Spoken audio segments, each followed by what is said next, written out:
James, you wanted to talk about playoffs, about some implications of this last week, some games on that were pretty huge. I mean, I thought it was a pretty intense week. It was very fun to watch. All the games were, shockingly close, or most of the games are shockingly close, at least the games that matter. So take it away. All right, guys. So like you mentioned, I'm going to do something a little different. I've picked 4 games, which I thought were the biggest games, had the most implications. We're going to talk about it. We're going to break it down and then ask the guys a couple questions and see what the other guys think about it. So we're going to start off with the Sunday night game first, and it was a really good one. It was Bills versus Steelers. The Bills came out on top, 26, and the Steelers had 15.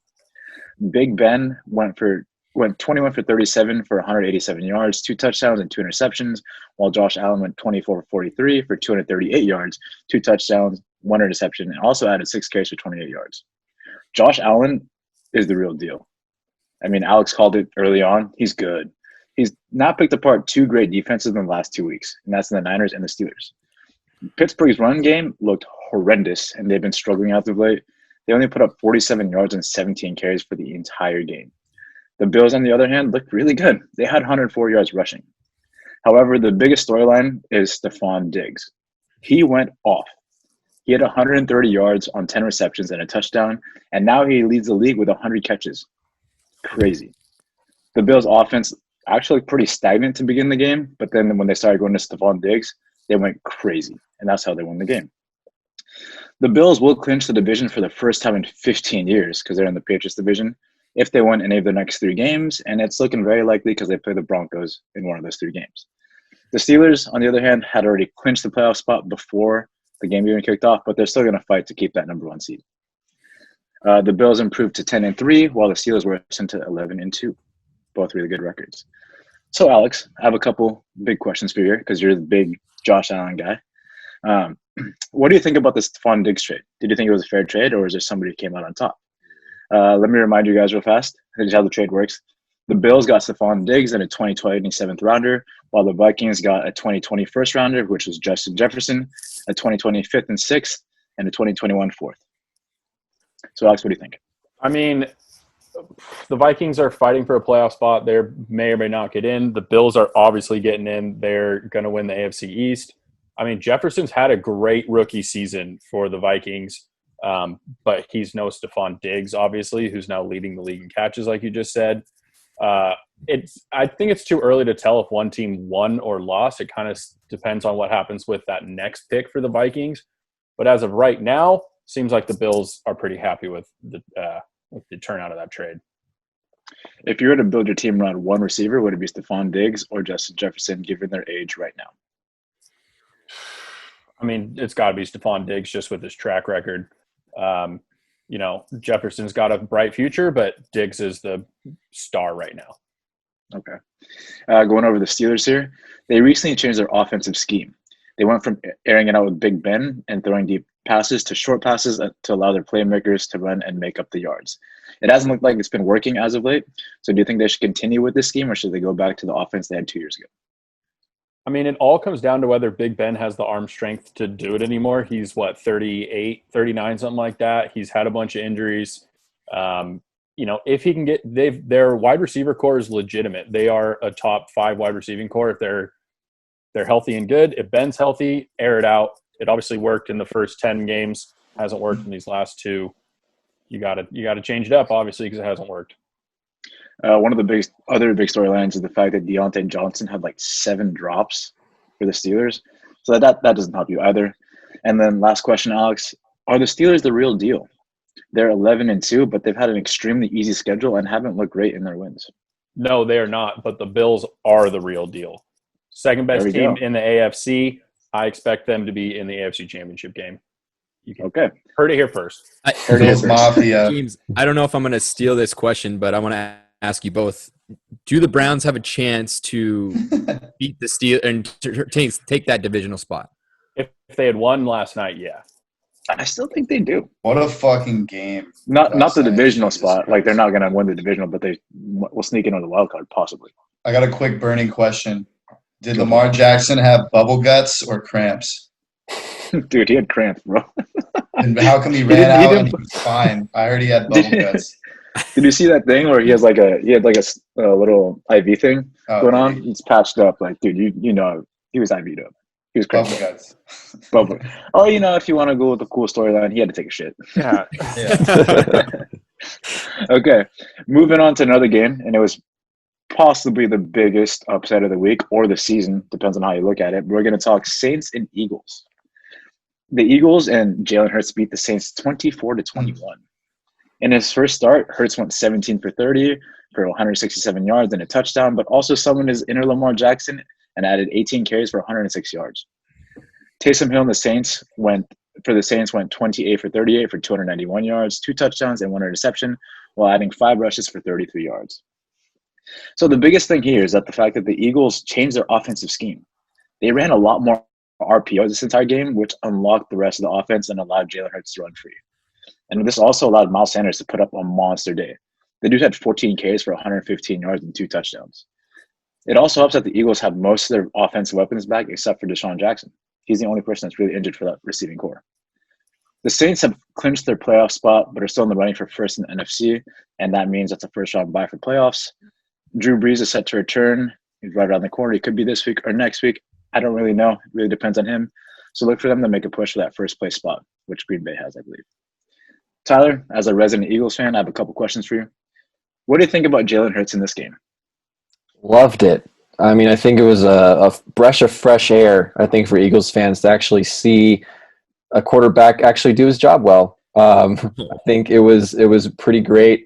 I mean, obviously, it's a very small sample size. It was his first career start. But if this is a sign of things to come, I think we are seeing the beginning of the Hurts era in Philly. I think Eagles fans all season long have been begging for this guy to start, especially with Wentz struggling. We want to see what this kid could do. And against a very good Saints defense, he did it very well. So I think that it's a pretty positive sign. Again, very small sample size. We'll see what he can do the rest of the season. It sounds like he's probably going to start the rest of the games this season. We'll see. But, I mean, so far it's pretty damn good. You already kind of answered my next question, but let's clear it up here. Is he the future in Philadelphia, or do you think Carson Wentz eventually reclaims his job back? I think he is the future in Philly, which is sad to say because I think Wentz was a great quarterback. But I just think with the way that he came out against the Saints, and if he puts up 3 more really great starts, I don't see how Wentz is going to be a part of that Eagles offense going forward, even though they keep saying that they're going to try and incorporate both. I think Hurts has a potential to be a Patrick Mahomes, Lamar Jackson type of talent. Again, very early, but I think he has the skill set and the ability to be something like that. So we'll see what happens. It's fucking hot in here. That was a hot day. Yep. You think you can command a $500 million salary? I mean, they were all rookies at one point too. You know, you give someone an opportunity, and sometimes they'll run with it. That's where those $500 million contracts come. You take your opportunity. Jalen Hurts got his opportunity last week, and he did a great job. And we'll see what he can do. You're basing all this off one start. Yes, I am. Philly, baby. Wow, your gut, dude. Your gut's ridiculous. Comes from a guy who wears 2 different teams, jersey and hat, at the same time on the same day. You know it. You heard it here first. You heard it here first. Tyler King says that Jalen Hurts is the next Patrick Mahomes. That's the next superstar in the NFL. He's the next face of the NFL. You heard it here first. Let's do it. Tyler King, everybody. Oh, it's hot in here. Last question for you, Ty. If Drew Brees is healthy, do you think the Saints have a chance at the Super Bowl?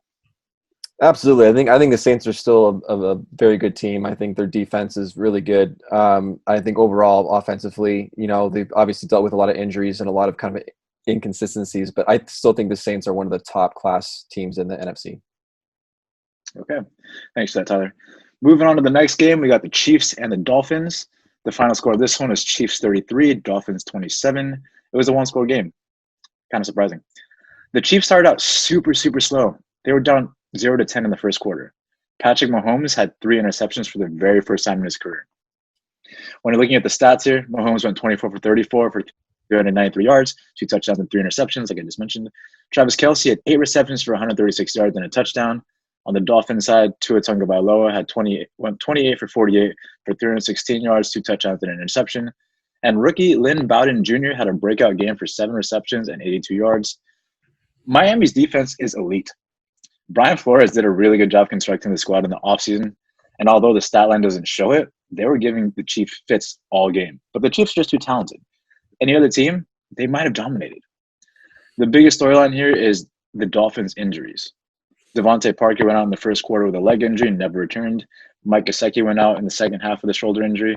And Jakeem Grant also had a leg injury. For a team that currently holds a 7 seed in the playoffs, it doesn't really bode well for them in their playoff chances. Right now, the Ravens look okay, and they're vying for that same 7 seed. The Chiefs, on the other hand, have already clinched their playoff spot because they're like 11-2 or something. Really good. It's normal Chiefs stuff. So, Trayden, you and I watched the game together. I know you had a lot to say during the game, so I have a couple questions for you. So, like I mentioned before, the Chiefs started out super slow. They were down 10-0 in the first quarter, and they just didn't look good. Was there ever a doubt in your mind that they would not win this game? Well, the last time that I remember them being down by 10, you cried that game. So, it doesn't shock me. I mean, I'm not surprised to see I'm actually more surprised in how the Dolphins lost, because there was a time where they were down, I believe it was 30-10. So they were down by 20 points. And at that point I was like, okay, this is what I expected to end like, and it didn't end like that. I actually I tip my hat to the Dolphins, because I think that they had a very good, I know this sounds weird, but it's a very good loss to a team that is elite. It's very hard to beat the Chiefs. The only way you can beat the Chiefs is by scoring 35 points. If you can't score 35 points, you're not going to beat the Chiefs. It's just not going to happen. So, and they didn't. Yeah, I like that. I mean, they learned a lot of good lessons for a young team. That's going to help them grow. Absolutely. This is now the second game in a row where the Chiefs have started really slow. Do you think the constant slow starts will affect them during playoffs? I don't think so, because they just seem to be able to score. They're a second half team, and they actually, I would say they're a second. Yeah, you can say they're a second half team. It just depends on the quarter they decide to start playing, right? So in this case, they decided to start playing in the middle 2 quarters, and then they just took the game away after that.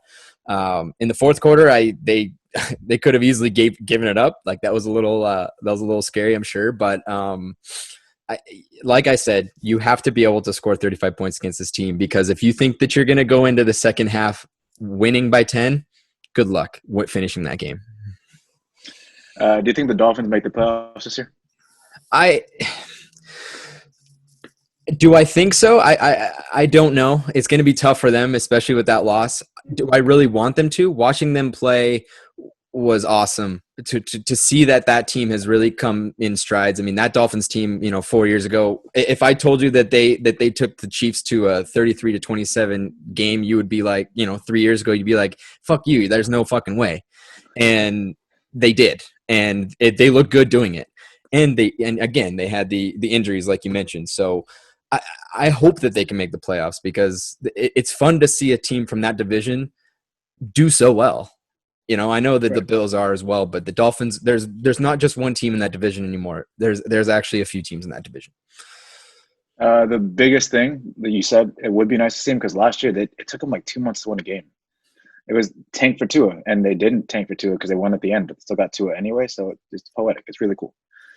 Moving on to our last game that we're going to break down here, it's going to be Vikings versus Buccaneers. The final score was Buccaneers 26, Vikings 14. The Bucs have a record of 8-5 and currently have the 5th seed, and the Vikings are 6-7 and are just 1 game out of the wild card spot. Dalvin Cook had yet another great day, and this time it was against the number 1 ranked rushing defense. He had 22 carries for 102 yards and a touchdown. The Vikings offensive line did not have a good day. They gave up 6 sacks or 52 yards, which also caused Kirk Cousins to have 2 fumbles, and he lost one of those fumbles.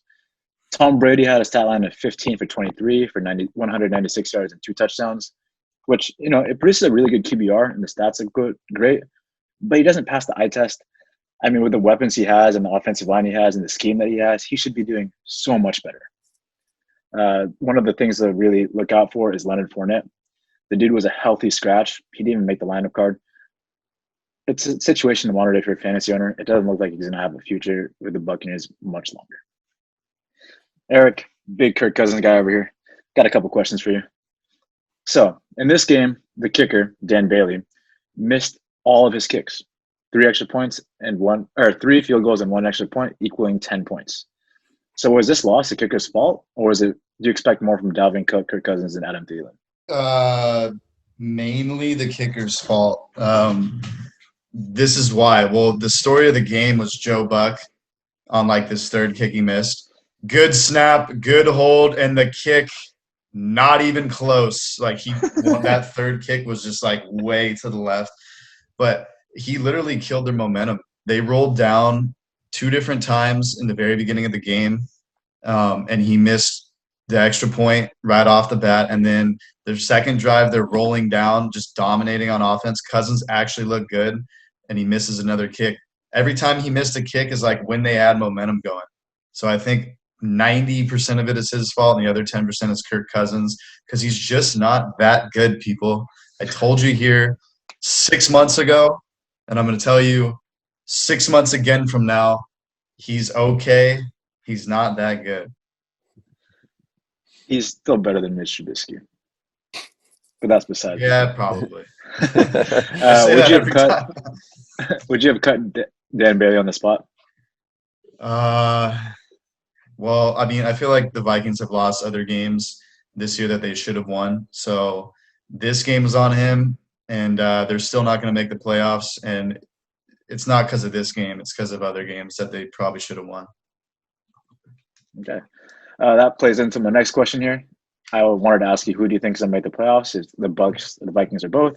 You just said the Vikings won't make the playoffs. So why will the Bucs make the playoffs? They got Tom Brady, and LaShawn McCoy actually looked pretty good last game. I think he's going to take Fournette's spot now that you're saying. I like the hockey term you use, healthy scratch. They have the weapons, the Bucs. I think they're starting to kind of mesh together. Tom Brady has the experience, so I think they will get in. Okay, thanks, Eric. Last thing I want to do here, that covers all our games. I want to go around and ask the guys just real fast, a hard hitter. Who's going to win the Super Bowl? Alex, I'll start with you. Oof. Who's going to win? Dude, Chiefs. Let's be real. They're the best team in the league. All right, Eric. Titans. Oh. Derrick Henry. Traden. The Indianapolis Colts. That's a dark horse. And Tyler. I'm going to go with my LA Rams. That defense has been playing super well of late. I think they carry that into the postseason and run away with a Super Bowl win. Yeah. Everybody pick something different, but I'm going to be very basic, and I'm going to agree with Alex. I think the Chiefs are going to take it. They're just too good. And that wraps up my segment. Thank you James, before we let you go, here's the biggest question that I have for you on the spot. Out of the AFC, what is the one team that could beat the Kansas City Chiefs in that conference championship? Raiders. The Las Vegas Raiders?